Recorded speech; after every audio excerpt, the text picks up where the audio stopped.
Okay, hi. My project is about predicting individual basketball players' points scored in a game.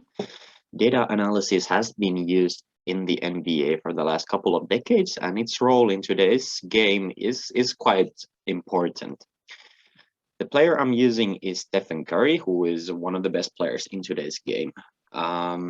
If my results are accurate, they could be used, for example, by a basketball player, a basketball coach, someone who's betting on basketball games, fantasy league player, or just an interested fan of basketball. So my data in the beginning looked like this. So data point is one single game containing information or the statistics of Stephen Curry and the game. So for example, here is the label for predicting points.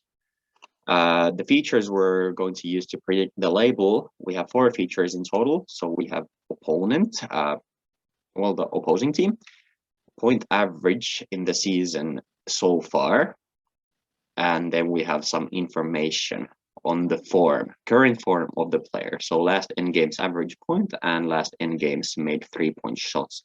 So I determined the number of last games to determine the form to be 9 based on these correlation plots.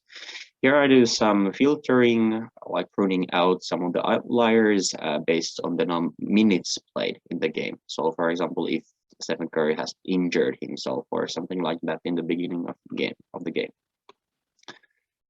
About the feature opponent, so what we're trying to do here is that we're trying to encode this string value of the abbreviation of the team name into numerical value, and we tried one-hot encoding and numerical encoding, and numeric encoding proved to be more accurate as it orders the values from 1 to 29, as there are 29 opponents in the league.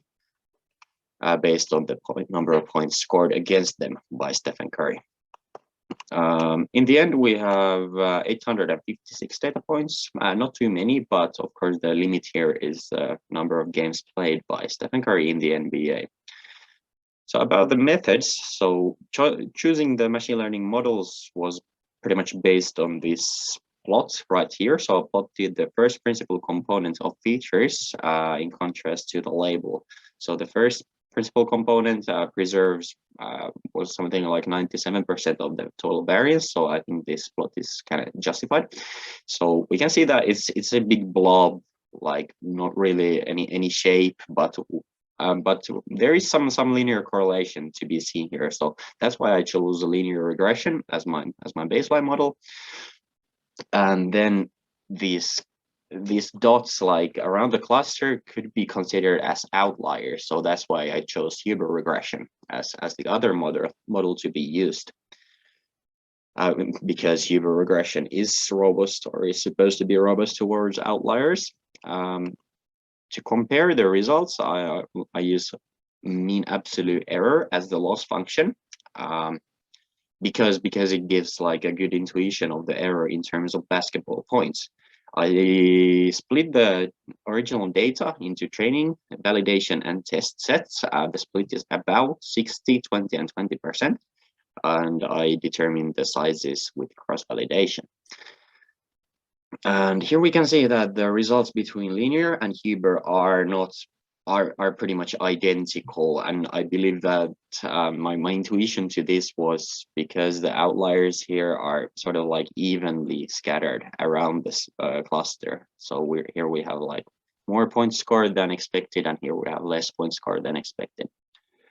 However, like I did this project before I completed the course assignment number 9, which also discussed something like using the PCA in visualization. So I could have also done like in the assignment, like plotted the individual features in contrast to the label. So maybe that way we could have found some different shapes and maybe decided to use some different models. But anyways, that's something we could do in the future at least.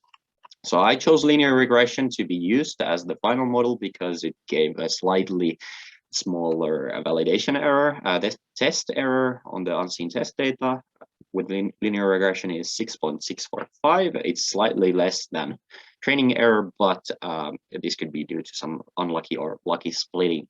So here we compare the results, and we can see that we're kind of like in the same ballpark, or actually even pretty close on some of the values. Like in the values closer to Stephen Curry's career average, or like just small values. But when he scores a big number of points, then the error just goes through the roof, and kind of this model could really be used in those cases. However, in the future, I think the results were quite promising, and in the future we could use like lots of different techniques to improve the result. For example, the key I believe are the features. Like we could use, there are so many different features we could use. For example, we could have given like less weights on the current features we used as well, because many of them sort of indicated the same thing, which is the average points. And some other features we could use in the future is information about the floor of the opposing team or Stephen Curry's teammates.